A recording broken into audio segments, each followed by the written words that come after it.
not just heedlessness itself. It cuts off the roots of it. There are two ayat in the Quran, and I like reciting these two ayat often. One where Allah subhanahu wa ta'ala says, لا تتبعوا الشيطان. And in another place Allah subhanahu wa ta'ala says, لا تتبعوا خطوات الشيطان. What is the difference? One place Allah says, don't follow shaitan, don't do ittiba of shaitan. At another place He says, don't do ittiba of the footsteps of shaitan. Isn't it pretty much both of the same thing, isn't it? Following shaitan or following the footsteps of shaitan. Now sometimes, when you follow the footsteps, you are now getting into that direction. You're eventually headed in that direction.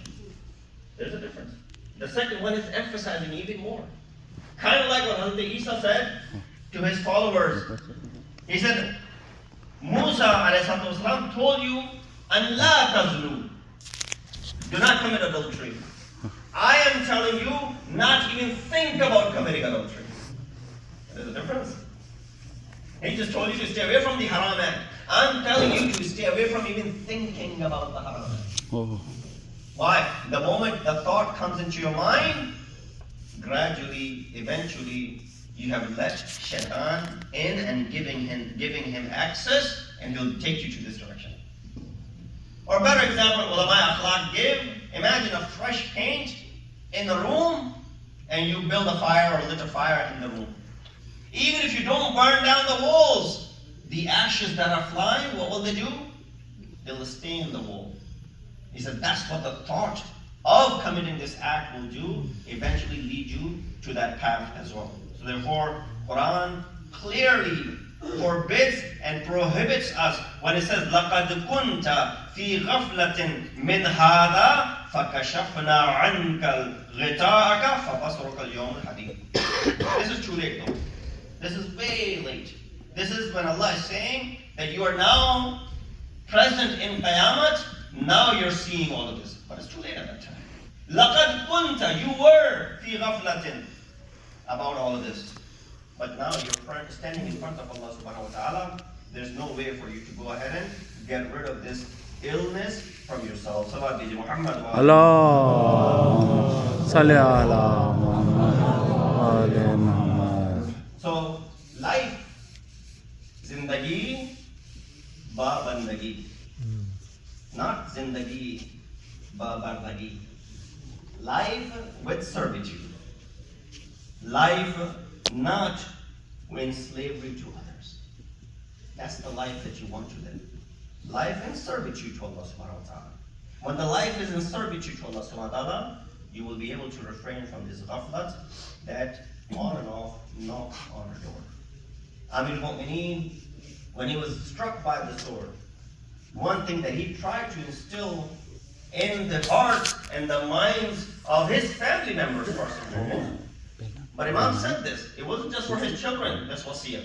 وَمَنْ بَلَغَ, and whoever reaches, or this kalam, whoever hears this kalam, this wasiyah is for all of them. When he says Allah, Allah fil Quran, meaning you and I should not be neglectful of this Quran.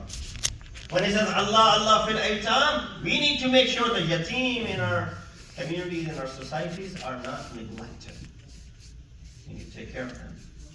And that's why Imam would never let an opportunity pass by where he could go ahead and lend a hand and help out.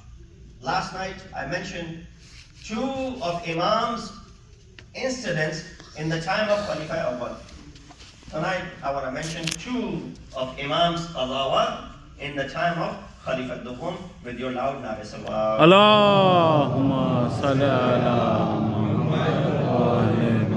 You heard this sentence, Lawla Aliyun lahalaka Umar. Umar had said, the second Khalifa had said this on numerous occasions.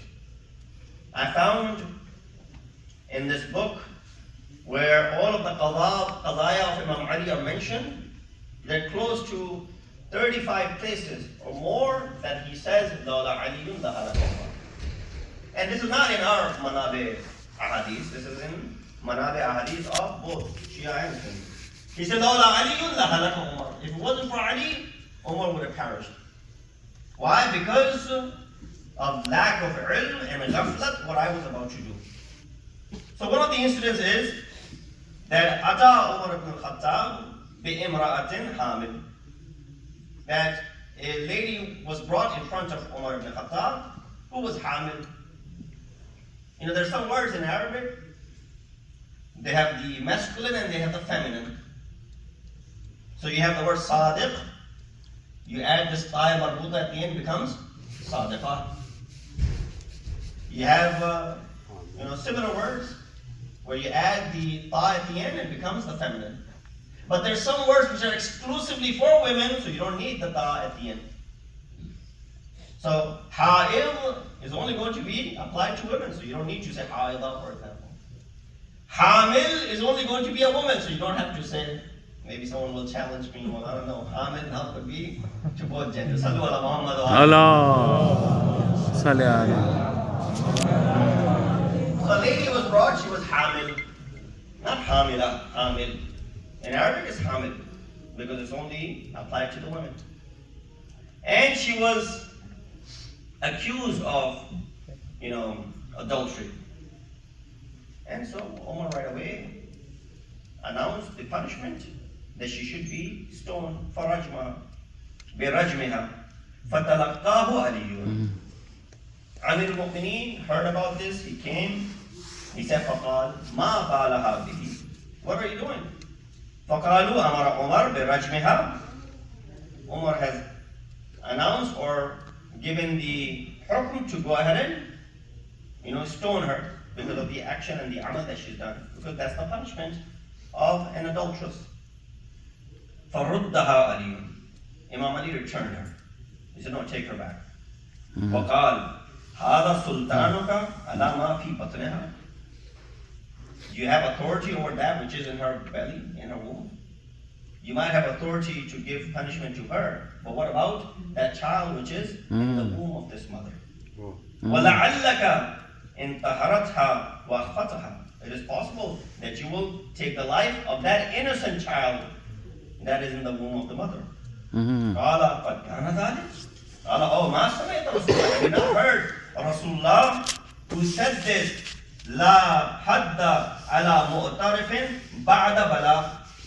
There's no punishment for someone who has acknowledged after they have already gone through the societal punishment.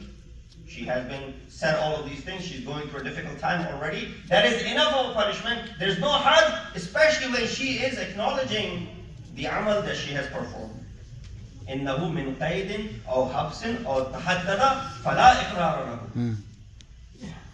You can give other punishments, but the punishment of killing does not apply over here. فَخَلَا سَبِيلَهَا. And she was given the path to go, and this is where Umar said, عَجِزَتِ النِّسَاءُ أَن تَلِدْنَا مِثْلَ عَلِي ibn Abi Talib. Women are incapable of giving birth to another Ali ibn Abi Talib. If it was not for Ali, Umar would have perished today. Salati Muhammad wa alayhi. Allah. Muhammad wa alayhi Muhammad. Here, the ghaflat of the amal and to pass judgment without thoroughly researching it. The second incident is a little bit similar to this, but in a different scenario. When a person by the name Hanish ibn al-Mu'tamar, he said, إِنَّ رَجُلَيْنِ أَتَيَا إِمْرَاتٌ مِّن قُرَيْشٍ. When two men came with this lady from Quraysh, فَاسْتَوْدَعَهَا مِئَةَ دِينَارٍ. And they gave her 100 dinar. They gave her 100 dinar and they said to her that, look, I'll skip the Arabic. They said, look, we consider you to be amanadar and trustworthy. We're going to leave this with you. And do not give it to anyone. And don't even give it to us if we come individually. Only give it to us when we come together. So they brought 100 dinar, they gave it to this lady to keep it as a trust. And only give it to us when we both come to get it from you. So for example, if one person comes tomorrow, don't hand it over. A year passes by, one of the men comes, he says, can I have those 100 dinar back? She said, no. This was the agreement that both of you should come. He said, no, the other person has died. You can't come anymore. She was still puzzled by it. So he made her family pressurize her, saying, look, the other person is dead. You can go ahead and do the research. And give me the money. It's mine now, because we brought it to you. She gives in to the pressure and she gives the money to him. After a while, the second man comes. A few months later, the second man comes and he says, can you give me the money? She said, your partner had come and he already collected it. And he went away with it. And he said, well, why did you give it to him? Wasn't it the qarar that we both shall come and we'll get it from you together? He said you were dead. What could I do? He was the only owner. The only other owner that was left. Now, this man takes her to court. And they bring her to the court of Khalifa. Now the Khalifa says, what is your bayyana? She says, I don't have any. The man came a few months ago. I gave him all the cash. I don't have anything anymore. Yes, I remember both of them had come together a year ago, but now I gave the money to the other one. Umar goes ahead and passes the judgment against this lady. Amir al-Mu'mineen hears about it. He comes, and when Ali comes, فَرَفَعَهَا إِلَىٰ عَلِيٍّ Ali heard about it, and then he said to them that أَلَيْسَ قُلْتُمَا Did you not say لَا تَدْفَعِيهَا إِلَّا وَاحِدٍ مِنَّا دُونَ صَاحِبِهِ Don't give it to one of us unless we come together. He says, وَلَا فَإِنَّ مَالَكَ إِنَّنَا Your wealth is with us. Go bring your second partner. We will give you all the wealth together. Right away that man said, yes, that was the agreement.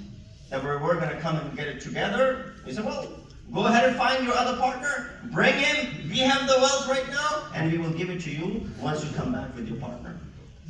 Here, again, Umar ibn Khattab says, may Allah not keep me alive at a time when Ali is no longer alive. Why? لَوْلَا عَلِيٌّ لَهَلَكَ Umar. Salawat bi Muhammad wa alihi.